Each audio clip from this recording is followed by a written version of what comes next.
Oh, well, that was a bit of a rush. Good morning. I'm doing really well. Last night I was rattling away to myself and the battery died.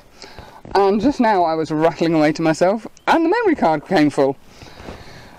Anyway, good morning from Lago di Braies again.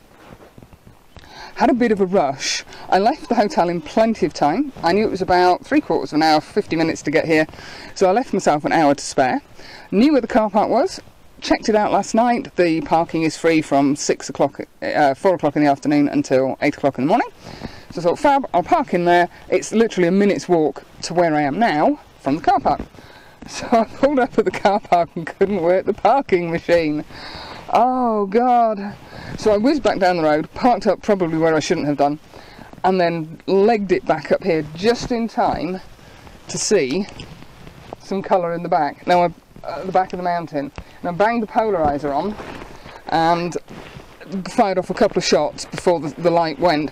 It was literally a minute, maybe 2-3 minutes, but that was about it. Now, but the shots that I was doing this morning were not long exposures because the water was smooth. I wanted to get a bit of cloud in. So I didn't feel the need to do a long exposure. I just had the polariser on, which really made the mountain pop out. Almost, I think, to the fact it looks fake. It's really strange, but it really did make the white of the mountain come forward. But it's how it was. It's how I was seeing it, so I haven't got a problem with that.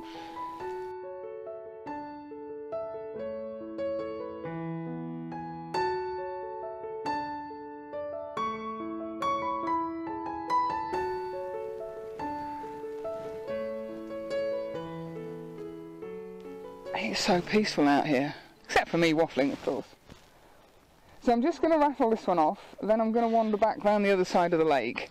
I did my good deed for the day last night and gave a hotel employee a lift back to the house, and she told me about a location, Prato Pizazza, I think it's called.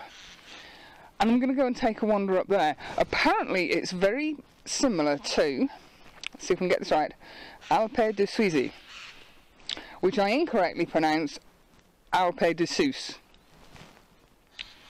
Even she gets confused. She said they have a German word for everything and an Italian word for everything because we're very, very close to Germany here.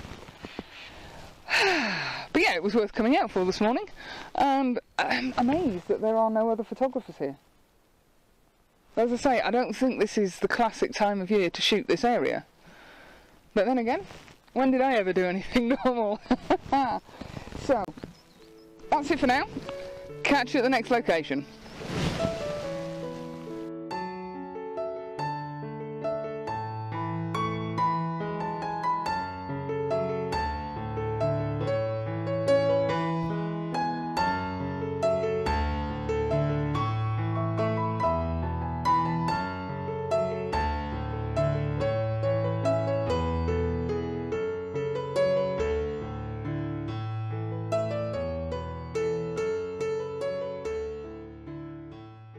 I've made it to the car park at the piazza, and the road is closed from 10 till 4 and you go up in a coach. I looked at the road and thought, it's 6 kilometres up. I might as well have a drive up and see if I can get there. If a coach goes up, then it's got to be fairly decent. I got about 2 kilometres up. Now it takes a lot to make me twitch, but I just saw sheet ice. I thought, no, I've got to be sensible. Flipping sweating cogs. Jeez. I managed to find a spot to do a 16-point turn, and I've come back down so slowly. Apologies for the wobble with the camera. I'm shaking. It shook me up that much. So I'm going to be patient and wait for the coach. See you there. Well, the places I've travelled to, I've seen some wonderful scenery, but the bus, or the little mini coach, has just dropped us off at the car park, and you have a short, literally 500 yards hike up to the hotel, and as you get to the top, 3 words, oh my God, it is breathtaking. Oh, I'll give you a look round.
Well, I've made it to the end of the little walk. As I say, it's not a huge hike. The wind has just picked up here, so if you can't hear me, I do apologise. The sky is threatening to become really moody. I'm just waiting for it. It's kind of a halfway house, and I'm going snowblind. I can't see a thing. You may be able to see behind me the shot that I've just been lining up. These mountains, they didn't have quite as much mist on them just now. And then we've got the tree-covered hills on the right-hand side, and further in the background to your left we have some more mountains, and I'll try and find out the names and pop it up, or pop it down below. And it's just a straightforward shot, straight across, capturing the mist coming across the hills. I'm finding it a little bit mind-blowing because I want to shoot detail, but at the same time I want to capture the whole thing. Whether this image has turned out or not, I don't know. It's a ridiculously hard exposure. Exposing for the whites, I was losing too much detail in the shadow. Exposing for the shadows, I was just blowing the highlights. So I've kind of gone a halfway house. Some of the highlights are blown, but nothing that's not rescuable. I've had it on f11 and ISO 100 as usual. I've staggered two ND Grads, 2.6s, just to try and bring that mountain down a little bit. And then the image that I took that I think I'm the happiest with was 51.4 seconds. I've also got the polariser on and the 10 stop because I did want to get the mist moving across. But it's a cracking walk up here, and there's, just turn you round, whoops, sorry if you're going dizzy, beautiful chalet here.